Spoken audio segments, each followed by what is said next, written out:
Bien, hermanos, ¿qué les parece si para comenzar el estudio bíblico nos ponemos de rodillas?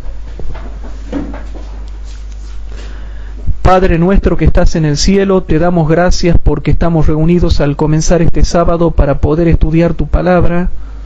Te pedimos que perdones nuestros pecados y que realmente, Señor, esta clase que vamos a estudiar pueda ayudarnos a poder entender un poco más la profecía bíblica y la manera de interpretarla. Querido Dios, quédate con nosotros y te pedimos por los miles de hermanos que nos escuchan en todo el mundo y que realmente quieren aprender tu palabra. Toca el corazón de ellos para que se animen a formar clases bíblicas de investigación y que realmente, Señor, puedan llevar las almas a los pies de Cristo. Perdónanos nuestros pecados y quédate con nosotros en el nombre del Señor Jesús. Amén. Bien, hermanos, hoy nos toca estudiar la clase 45 de Daniel 11, clase número 45. Pero antes de comenzar quería darles algunos avisos que por ahí yo me olvido. Ya saben que nosotros tenemos los diferentes blogs donde están puestos nuestros temas y tenemos videos y de donde directamente no es necesario bajarlos a los temas, sino que realmente los pueden escuchar directamente desde el blog. Uno de esos blogs es lasprofeciasfinales.blogspot.com y el otro es profeciasdeltiempodelfin.blogspot.com. Bien. Otra cosa que les quería comentar es que ya estamos llegando a la clase número 45 de Daniel 11 y aquí vamos a parar un poco con Daniel 11 porque aquí terminamos uno de los tantos bloques que nos toca estudiar. Terminamos uno de esos bloques y descansamos porque ahora quiero continuar con el santuario. Por ahí había algunas personas que dudaban de que nosotros podíamos explicar el tema del santuario porque hemos dado clases sencillas, pero ahora vamos a seguir explicando con clases un poquitito más extendidas que ya tienen que ver con algunos de los capítulos del libro de Daniel y vamos a explicar mucho más con respecto al tema del santuario, que es una de las doctrinas cardinales de la Iglesia Adventista. Pero hoy quiero terminar un bloque de Daniel 11 y descansar y ya el próximo fin de semana continuar con lo que tiene que ver con el santuario, hermanos. Hay que saber muchas cosas con respecto al tema del santuario. Entonces hoy vamos a terminar de repasar y de fundamentar por qué nosotros interpretamos como interpretamos acá. Y estamos dando más que nada el fundamento de por qué acá en Tucumán, por qué en el norte argentino, Salta, Jujuy, partes de Bolivia, y ya ahora con todas estas clases en varias partes del mundo ya se ha extendido lo que es la interpretación de Daniel 11, y no tan solamente acá en Argentina, sino en varias partes del mundo. Ya en Estados Unidos hay mucha gente que también lo está comenzando a ver así al tema, porque ven el accionar que tiene esa nación allá en Medio Oriente. La nación que más potencia está teniendo allá en Medio Oriente es Estados Unidos de Norteamérica. A pesar de que parece que lleva soldados, a pesar de que parece que los vuelve a traer, a pesar de que parece que vuelve a llevar, que vuelve a traer, siempre está teniendo incidencia, porque Estados Unidos es amigo de Israel y punto. Así que no se dejen llevar, cuidado, no hay mucha gente que se confunde. Creen que porque Estados Unidos lleva y trae soldados, creen de que se ha terminado la injerencia de Estados Unidos en Medio Oriente, y no es así. ¿Por qué? Estados Unidos es amigo de Israel, aliado de Israel. Es muy difícil de que se vaya de esa zona, y aparte porque tiene bases militares. Estados Unidos e Inglaterra y Francia, hermanos, todo lo que es el rey del norte principalmente, y si no investiguen, tienen un montón de bases militares incluso en los países árabes moderados que son amigos de ellos. ¿Sí?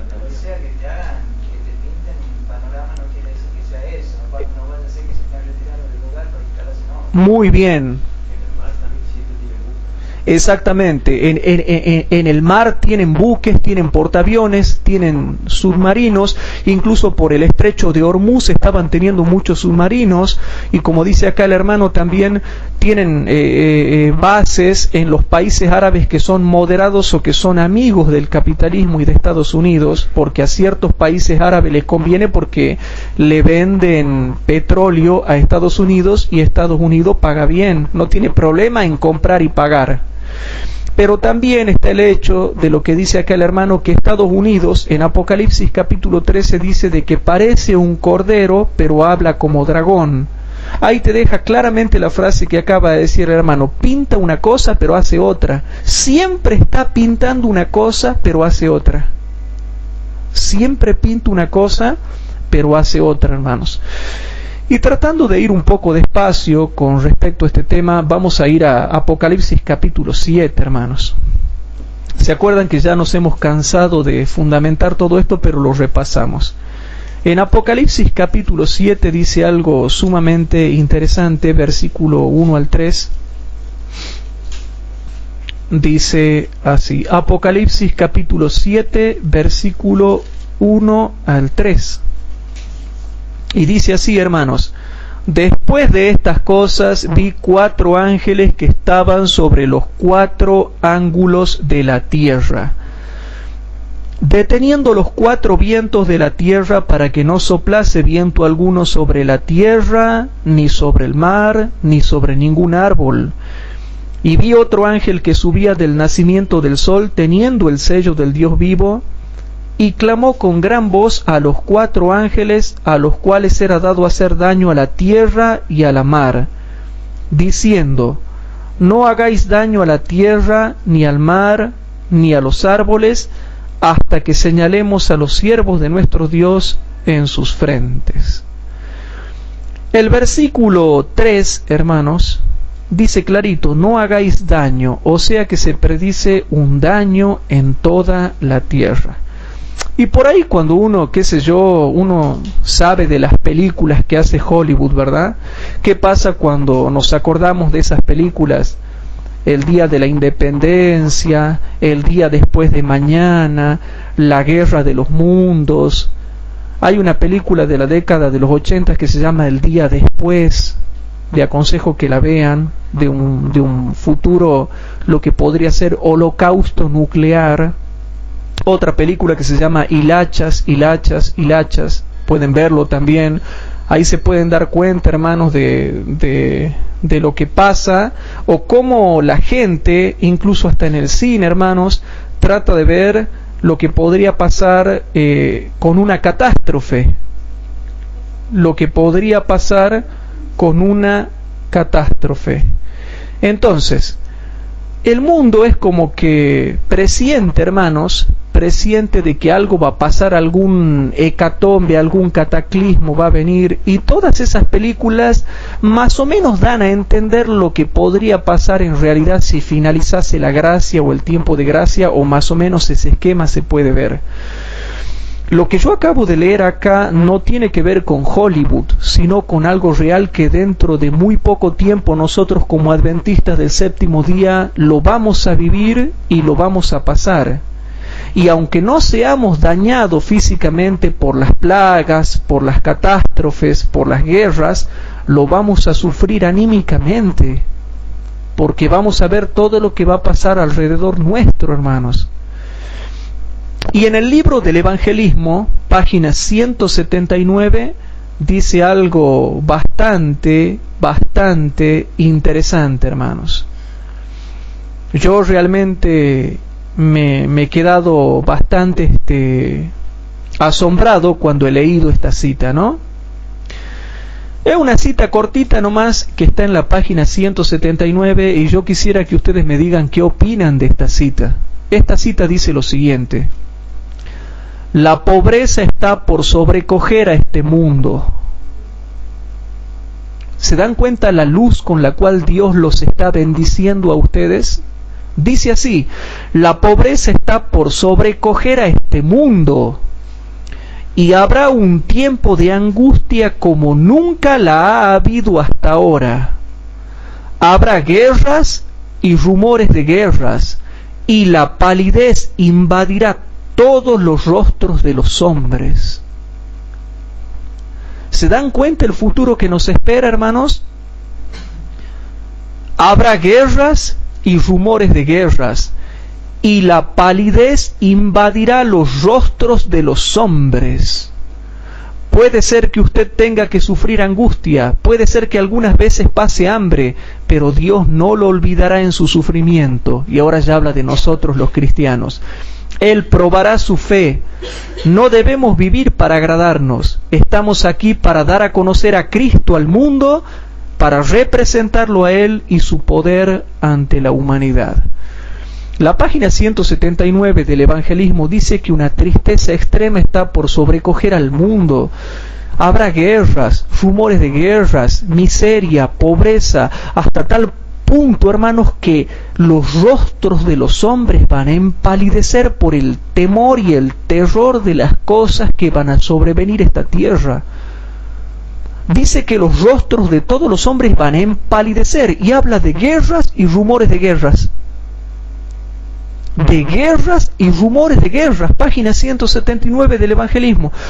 Y está hablando, hermanos, del tiempo de angustia previo y cuando ya finalice el tiempo de gracia, algo que hasta el hartazgo nos hemos cansado de predicar y que sin embargo muy pocos están capacitados para entender lo que realmente vendrá sobre esta tierra cuando finalice el tiempo de gracia. Por eso es que nosotros, hermanos, cuando vamos estudiando las profecías bíblicas, nos vamos mentalizando, hermanos. Nos vamos mentalizando acerca de las cosas que están sucediendo. Y como dice el dicho, una persona bien informada es una persona difícil de engañar, ¿o no? Una persona bien informada es una persona difícil de engañar. Y ya van a ver, hermanos, cuando continuemos con el tema del santuario.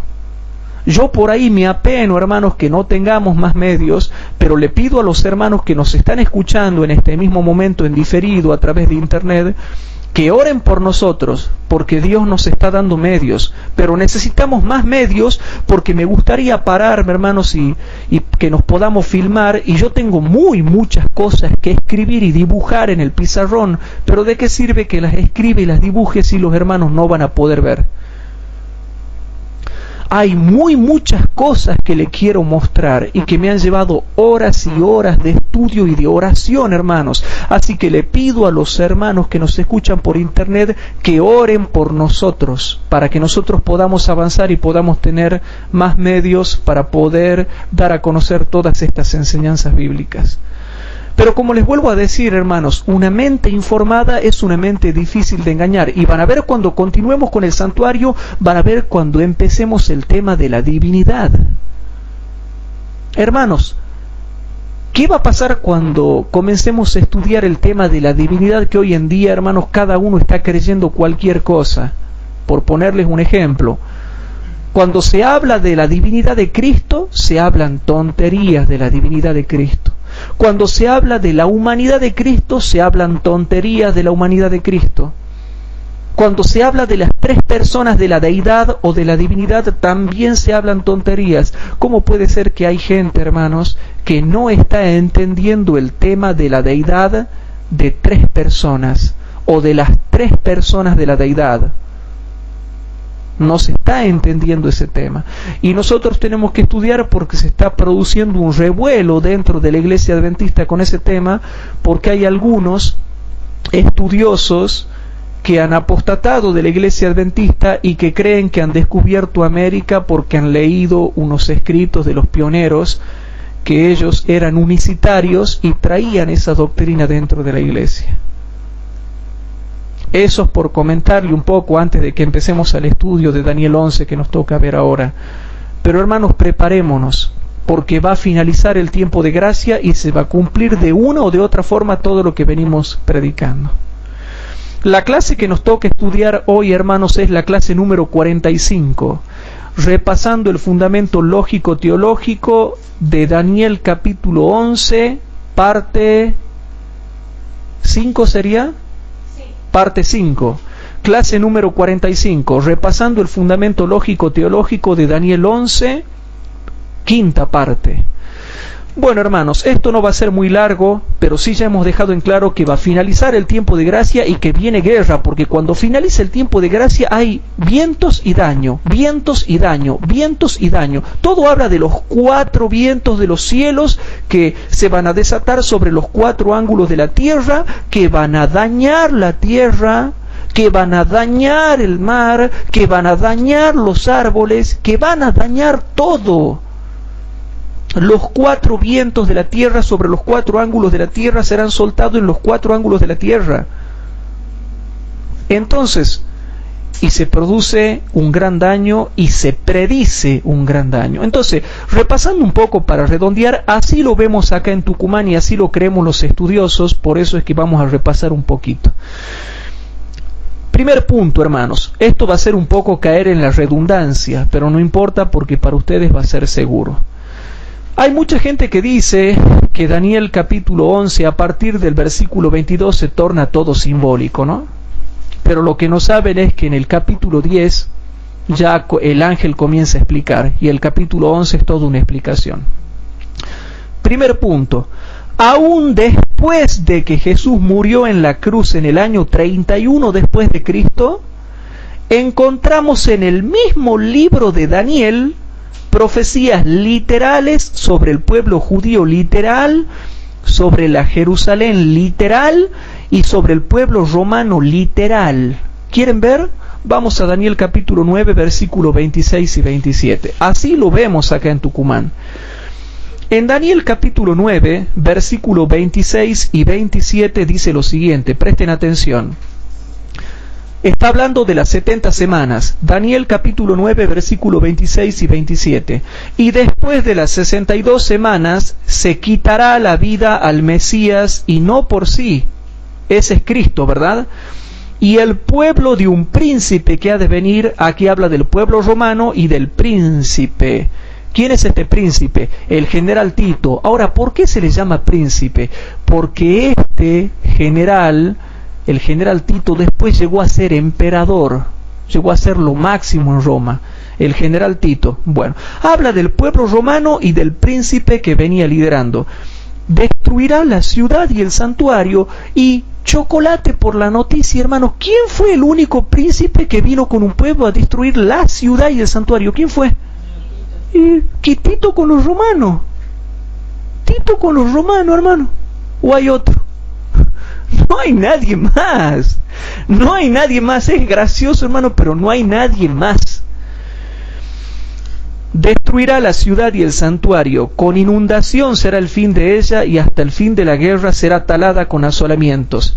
Y ahora vuelve a retomar el tema de la 70ª semana, que es la última de la semanita que está ahí en el periodo de las 70 semanas. Y en otra semana confirmará el pacto a muchos.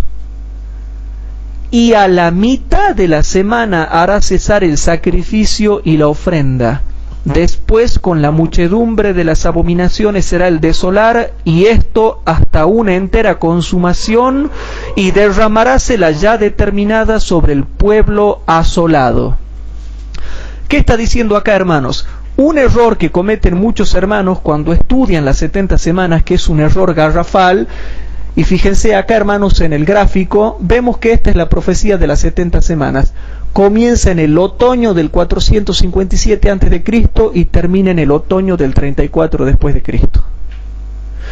Pero muchos creen, y es como que inconscientemente no se dan cuenta, y creen que la profecía de las 70 semanas termina en el año 31 con el sacrificio de Cristo, y no es así.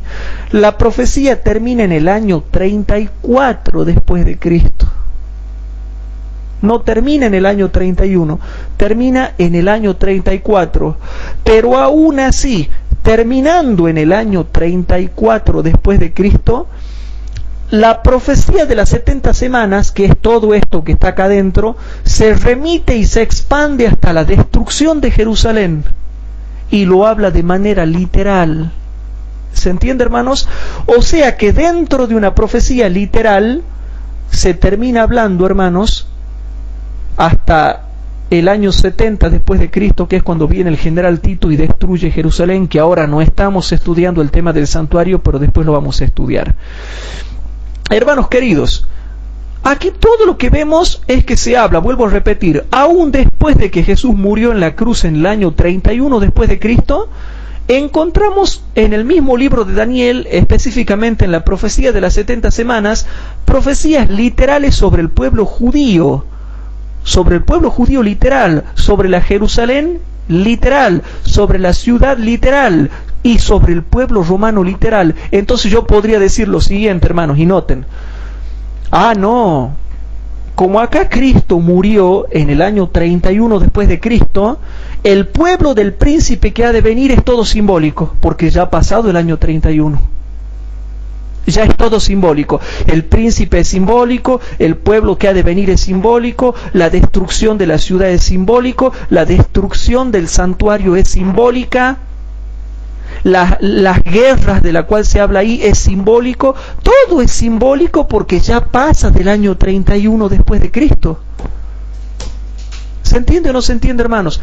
No, pero no vayan a decirles un adventista le va a querer pegar. Entonces, no, dice lo adventista, no, el pueblo que ha de venir es literal, es el pueblo romano. El príncipe que ha de venir es literal, es un hombre literal, es el general Tito. La destrucción del templo es literal, la destrucción de la ciudad es literal.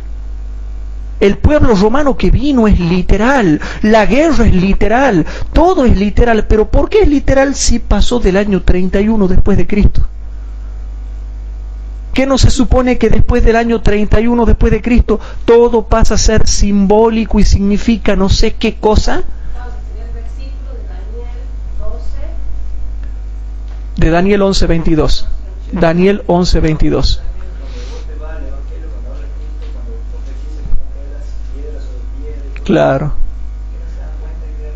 Claro, y cuando Cristo profetizó en Mateo 24 también que no quedaría piedra sobre piedra, eso ocurrió en el año 70 después de Cristo. ¿Y por qué para nosotros es literal? Y de ninguna manera llegamos a decir que es simbólico. Hermano, la misma profecía de las 70 semanas es tan extraordinaria, hermanos, tan extraordinaria, que te deja en claro que aún después del año 31 se mencionan hechos, como por ejemplo la destrucción de la ciudad de Jerusalén y del templo como hechos literales. Te habla del pueblo judío literal, te habla del pueblo romano literal, te habla del general Tito literal, te habla de guerra literal. ¿Se dan cuenta, hermanos, que no hay criterio lógico para interpretar estas cosas? Y ojo, está en el mismo libro de Daniel. El mismo libro de Daniel es la llave para entender todo el libro de Daniel. En el mismo libro de Daniel, en el capítulo 9, te dice que las cosas siguen siendo literales a partir del año 31 después de Cristo. ¿Por qué justo en el capítulo 11, que también es una explicación, ahora se va a tornar simbólico? Hermanos queridos, hay que tener criterio y lógica teológica para poder entender la Biblia. ¿Cómo se estudia la Biblia? Analizando texto, contexto y comparación de texto con textos. Pero cuidado, aparte de analizar texto, contexto y comparación de texto con texto, se necesita discernimiento espiritual. ¿Saben por qué, hermanos?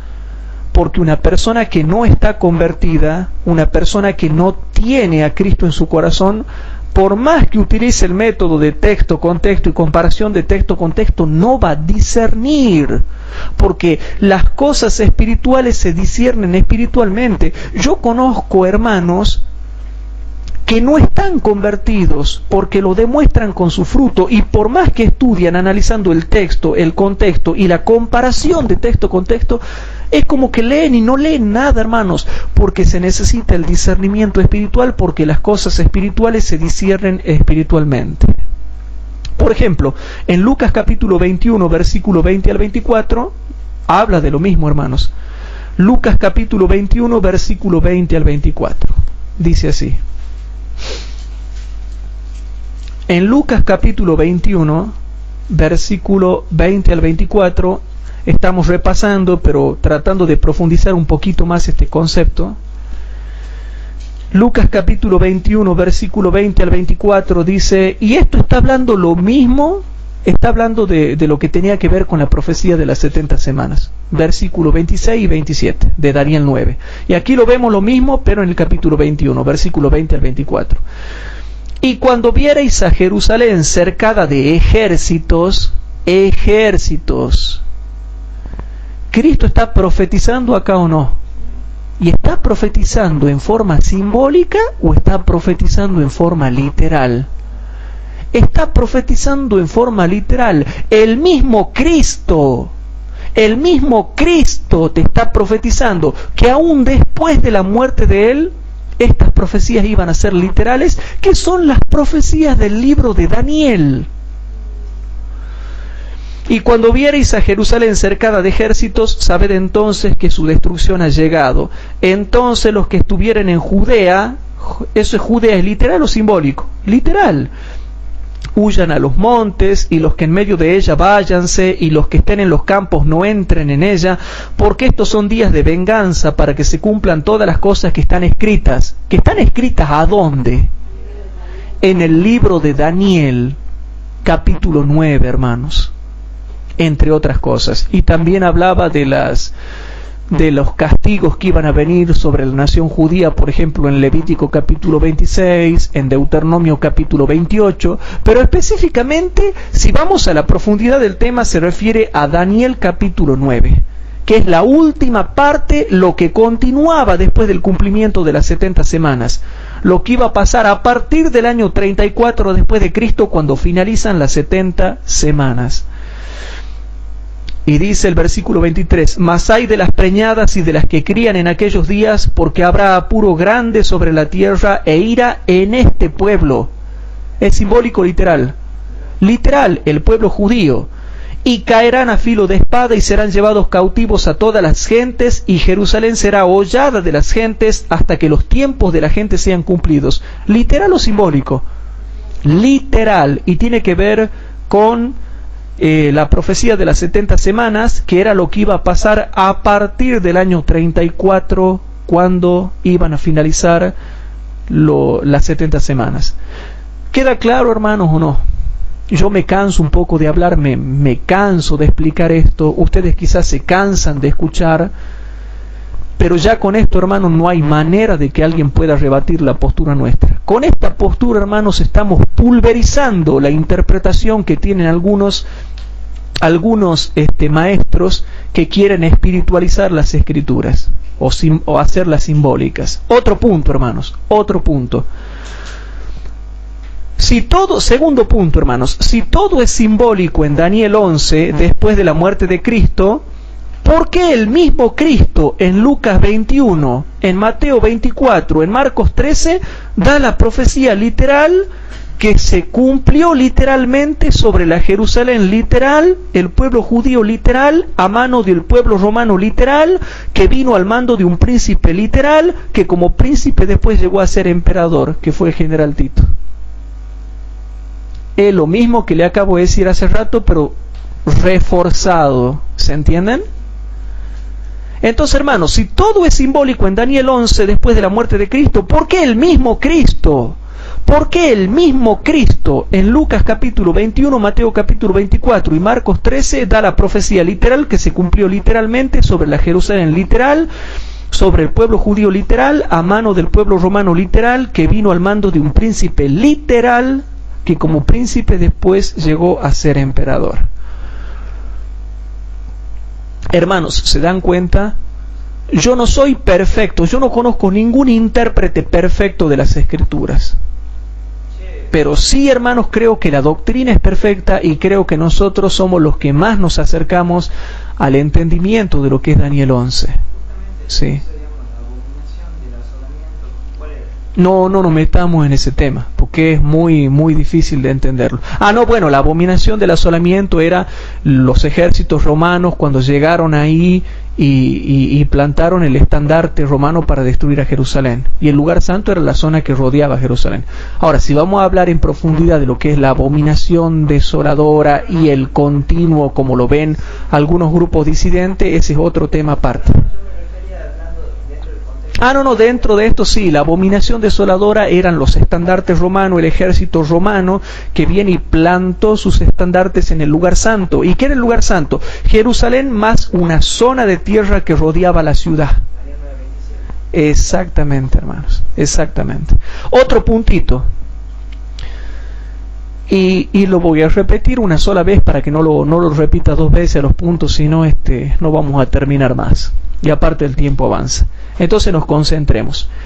Si en el mismo libro de Daniel, en Daniel capítulo 9, versículos 26 y 27, hay una profecía que va más allá del año 31 después de Cristo y que no se convierte en simbólica a pesar de ello, y que se refiere al pueblo judío, a la ciudad de Jerusalén literal, al pueblo romano literal y al príncipe literal que los comandó, ello muestra sin lugar a dudas que la literalidad de los otros pueblos, también en el capítulo 11 de Daniel, es correctamente interpretada aún después del año 31 después de Cristo.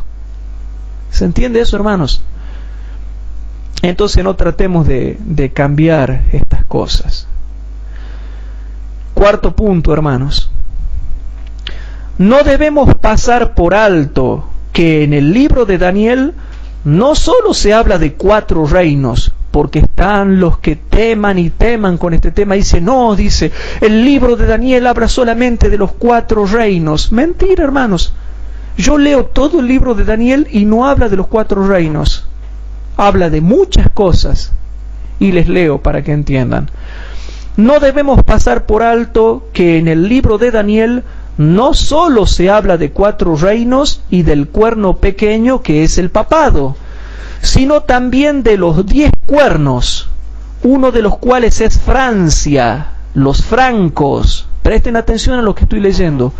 Uno de los cuales es Francia, que son los francos, y otro de los cuales es Inglaterra, que son los anglosajones, las dos principales potencias que formaron los Estados Unidos.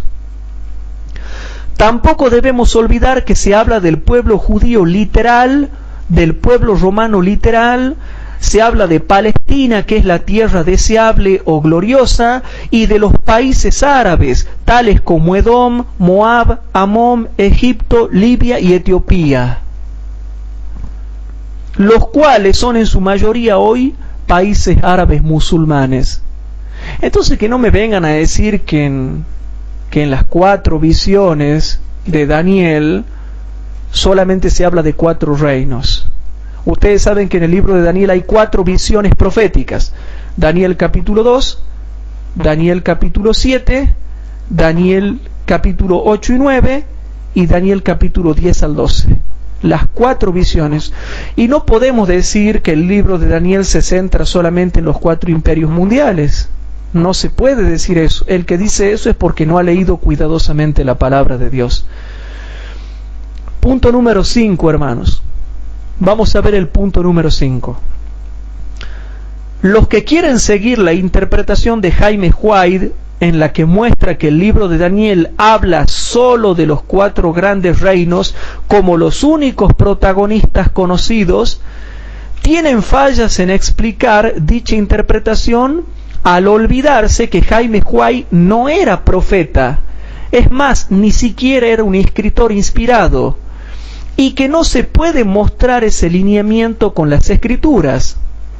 Quizás en el capítulo 2 y capítulo 7 podríamos hasta cierto punto mostrar los 4 reinos, pero incluso hasta en esos capítulos aparecen otras cosas, como por ejemplo los 10 cuernos, el juicio investigador, la segunda venida de Cristo, etcétera, etcétera.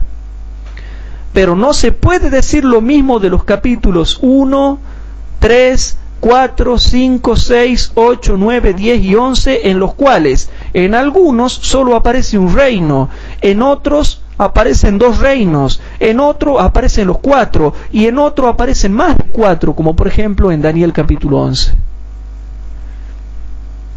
Otro punto, hermanos, punto número 6 creo.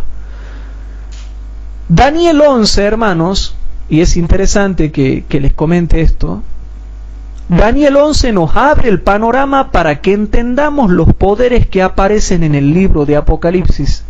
¿Sabían ustedes que el libro de Daniel ayuda a entender el libro de Apocalipsis y viceversa?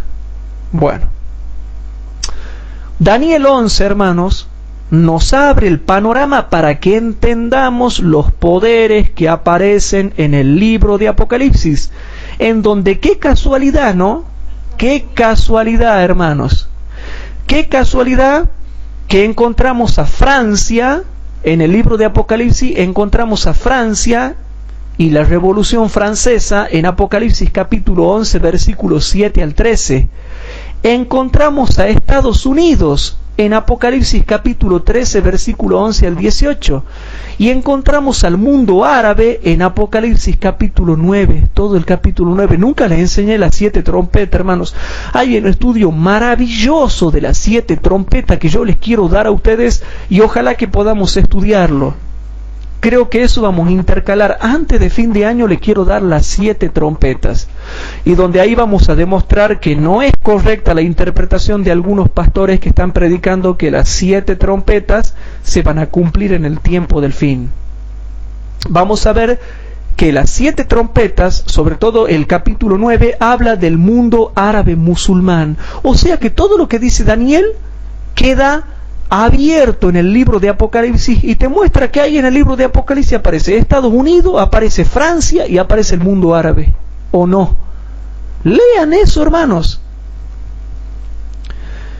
Bien, ya van a ver cuando estudiemos las 7 trompetas. Es un estudio que a mí me encanta, hermanos, pero nunca casi lo quiero enseñar porque me cuesta resumir la historia de las 7 trompetas. Es medio complicado resumir la historia de Apocalipsis capítulo 9 y yo soy muy técnico para explicar. Y entra a hablar de la historia de los califas y cómo peleaban en ese tiempo y es mucha historia, entonces estoy tratando de hacer un resumen para enseñar eso. Y hermano, y así lo interpreta Urias Smith. Y como nosotros seguimos el lineamiento de Urias Smith, ¿sí?, que fue un pionero que tuvo sus errores, hermanos. Urias Smith tuvo sus errores, pero la hermana White lo alabó, a pesar de que ella sabía de que él tenía sus errores, porque él cuando interpreta Daniel y Apocalipsis tiene algunos errores. No vamos a negar que tiene algunos errores. Es más, hasta cuando él escribe un libro que se llamaba Contemplemos a Jesús, ¿sí?, él llega a decir en ese libro que Cristo fue creado. Él era unicitario, pero ya de los unicitarios de lo peor que puede haber, o sea, llegar a creer de que Cristo fue creado. Pero la hermana White, como no era todavía el momento de sacar esa luz, ella veía que interpretaba correctamente en su mayoría el libro de Apocalipsis. Y ella, en Mensajes Selectos, tomo 2, página 258, dice que para siempre debiera estar, mientras él vivía, como redactor de la revista adventista, como editor. Y eso lo dice Mensajes Selectos, tomo 2, página 58. En fin, otro punto. Vamos a ver otro punto, hermanos. Siempre que el ángel explica la profecía, es en forma literal, es decir, interpretando los símbolos dados, salvo los periodos de tiempo. Hermano, aquí me paro un poco, ¿no? Porque por ahí andan los seguidores de Marian Berry. ¿Han escuchado a Marian Berry, hermanos? Marian G. Berry, una teóloga jubilada que ha interpretado el capítulo 12 de Daniel diciendo de que los periodos proféticos son literales ahí. Bueno, entonces yo explico este punto. Siempre que el ángel explica la profecía es en forma literal, ¿sí?, interpretando los símbolos dados, salvo los periodos de tiempo, que Daniel no los ve, hermanos. Entonces, como no los ve, solamente los oye, siempre son dados en términos de principio de día por año. Otro punto, hermanos. Y aquí ya vamos redondeando, vamos terminando con esto. Basados en todos estos razonamientos teológicos, demostramos que sólo con la comparación de textos es válida una interpretación bíblica. Y cuando hablamos de comparación de textos, queremos decir una correcta comparación de textos. De manera que no es correcto decir, y presten atención a esto, no es correcto decir Daniel capítulo 11, versículo 1 al 22, explicación del ángel, visión literal. Daniel capítulo 11, versículo 22 al 45, explicación del ángel, visión simbólica. ¿Se puede decir eso, hermanos? No, porque es un merengue. No es correcto decir, y vuelvo a repetir, no es correcto decir Daniel capítulo 11, versículo 1 al 22, explicación del ángel, visión literal. Después Daniel capítulo 11, versículo 22 al 45, explicación del ángel, visión simbólica. Y eso durante años lo hemos venido estudiando así y no se puede cambiar. Decir que la mitad de Daniel 11 es literal y que la otra mitad, a partir del versículo 22, es simbólica, es un gracioso invento de los teólogos modernos que no están acostumbrados a comparar texto con texto, ya que ello requiere horas de minuciosa investigación usando concordancias y léxicos de hebreo y griego, etcétera, etcétera, etcétera. No hay cómo demostrar que la literalidad se pierda a partir del versículo 22. Hermanos, no hay forma de demostrar que la literalidad de Daniel capítulo 11 se pierda a partir del versículo 22. De manera que cuando ustedes vengan y le digan, no, a partir del versículo 22 todo es simbólico, y tú le dices, bueno, demuéstrame con Biblia, con una comparación de textos. Entonces tendríamos que decir, y lo llevamos rapidito a las 70 semanas. Ahí tienen. Entonces, si a partir de la muerte de Cristo todo es simbólico, entonces Daniel 9 también tiene que ser simbólico. Entonces, todo lo que sigue tiene que ser simbólico. Entonces, ¿cómo los matamos nosotros y cómo los achucharramos nosotros? Con la profecía de las 70 semanas. La profecía de las 70 semanas, hermanos, te ayuda a comprender muchas otras profecías de la Biblia. La profecía de las 70 semanas pulveriza esa interpretación que dice que Daniel capítulo 11 es simbólico a partir del versículo 22. A pesar de que en Daniel capítulo 11 está mencionado Cristo en el versículo 22, si ustedes siguen leyendo el versículo 23, 24, 25, van a ver que en Daniel 11 sigue hablando de soldados, de guerras, de ejércitos, de fulano de tal que peleaba con tal, y sigue siendo literal. Y si ustedes estudian Daniel capítulo 9, las 70 semanas, van a ver que a partir de la muerte de Cristo todo sigue siendo literal.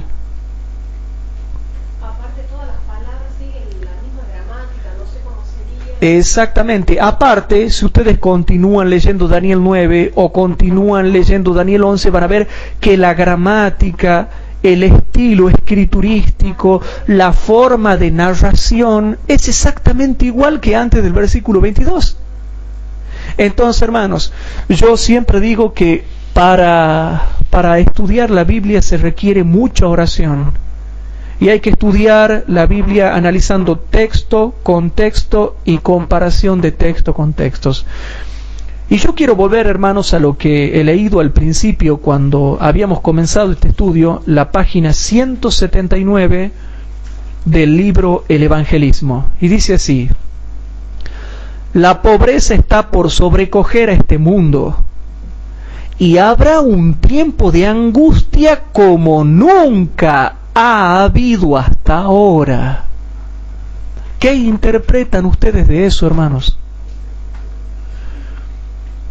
La pobreza está por sobrecoger al mundo, y habrá un tiempo de angustia como nunca ha habido hasta ahora.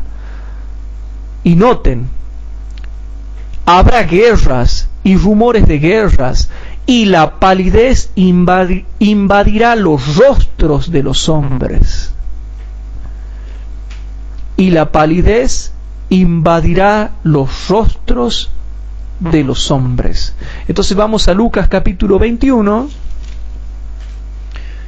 En Lucas capítulo 21 dice, hermanos, lo siguiente en el versículo número 25 y 26. En Lucas capítulo 21, versículo 25 y 26 dice así: entonces habrá señales en el sol y en la luna y en las estrellas, y en la tierra ¿qué va a haber? Entonces, ¿viene un tiempo de angustia o no? ¿Es un invento de los adventistas el tiempo de angustia? Porque los evangélicos nos critican a nosotros que nosotros hemos inventado el tiempo de angustia. Bueno, aquí dice, hermanos: y en la tierra angustia de gentes por la confusión del sonido del mar y de las ondas, secándose los hombres. Pero ¿se dan cuenta? ¿Alguna vez se han puesto a meditar lo que significa el versículo 26 o no se han dado cuenta lo que significa el versículo 26? Por eso yo les digo, hermanos, no hagan tesoros en esta tierra.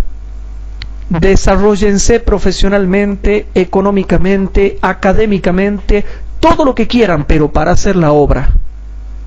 Porque cuando venga la ley dominical, hermanos, vas a perder todo porque te van a quitar todo. Hasta el título, no vas a poder ejercer tu profesión. No se te va a permitir hacer nada. Pero hermano, por favor noten el versículo 26. Secándose los hombres a causa del temor. ¿Temor de qué? A causa del temor y expectación de las cosas que sobrevendrán en la redondez de la tierra, porque las virtudes de los cielos serán conmovidas. Y vamos a Daniel capítulo 12, y fíjense lo que dice ahí. ¿Cuándo se da esa angustia? Porque ya hemos leído en Lucas 21 que se da la angustia, ¿verdad? Pero yo pregunto, ¿cuándo? Bien ahí. ¿Y qué significa cuando se levante Miguel? Exactamente. Entonces vamos a Daniel capítulo 12 y dice el versículo 1. En aquel tiempo se levantará Miguel, el gran príncipe que está por los hijos de tu pueblo, y será tiempo de angustia. El famoso tiempo de angustia que no es invento de los adventistas, está escrito. Y el tiempo de angustia es cuando se levante Miguel. ¿Y qué significa que se levanta Miguel? Que finaliza el tiempo de gracia. Se terminó el tiempo de gracia. Y será tiempo de angustia cual nunca fue después que hubo gentes hasta entonces. Mas en aquel tiempo será libertado tu pueblo, todos los que se hallaren escritos en el libro. De manera que, hermanos, en este estudio que hemos hecho ahora, dejamos en claro que va a ser así, hermanos, como lo venimos estudiando. Entonces tratemos de mentalizarnos frente a todas las cosas que vendrán, para que realmente podamos entender cómo van a terminar los acontecimientos finales que han sido predichos en la Biblia. En las próximas clases que vamos a hacer, vamos a volver a retomar el tema del santuario y vamos a tocar otros temas. Y después de un mes o 2 meses más o menos voy a volver de nuevo con Daniel 11, porque tengo que hablar ya de otros países árabes que están por entrar en el conflicto, que ya los hemos mencionado, pero que vamos a volver a tocarlos. ¿Qué les parece si para...? Sí. Julio, que era médico, sí. Médico nuevito con la novia. Sí. Y eran evangélicos ellos. Sí. De la calle Jujuy dice que hay un templo, no sé dónde será. Ajá. Entonces ellos han ido siguiendo a una persona que se apartó de los evangélicos y ha puesto en la calle Jujuy un templo donde se reunían todos los que lo seguían a ese señor. Sí. Y ellos decían que este tiempo de angustia, sí. que no es que iba a haber persecución, ajá. iba a ser una angustia mental para cada claro. uno, nada más. Claro, hay gente que dice que esto no va a ser un tiempo de angustia literal, sino un tiempo de angustia mental. Pero si nosotros hacemos toda la hilación de versículo y la comparación, habla de guerras, de plagas, de catástrofes y de un montón de otras cosas más. Entonces, tratemos de comparar texto con texto para entender bien, y nada de angustia mental, hermano, va a ser angustia de todo tipo. No negamos que va a haber angustia mental, pero va a ser angustia de todo tipo, hermanos. ¿Qué les parece entonces si para terminar nosotros nos ponemos de rodillas para hacer una oración final? Padre nuestro que estás en el cielo, te damos gracias porque hemos podido estudiar un bloque más de Daniel capítulo 11. Te pedimos por favor que toques el corazón de los miles de hermanos que nos están escuchando en todo el mundo, y que realmente, Padre, ellos se atrevan a formar clases bíblicas de investigación y grupos pequeños, a dónde enseñar tu palabra. Por favor, danos la lluvia tardía, que nosotros podamos participar de la lluvia tardía, Señor, y ayúdanos a prepararnos de manera equilibrada, sin caer en fanatismos, padres, sin irnos a un extremo o al otro, para que realmente, Señor, podamos estar preparados para todas las cosas que han de venir sobre esta tierra.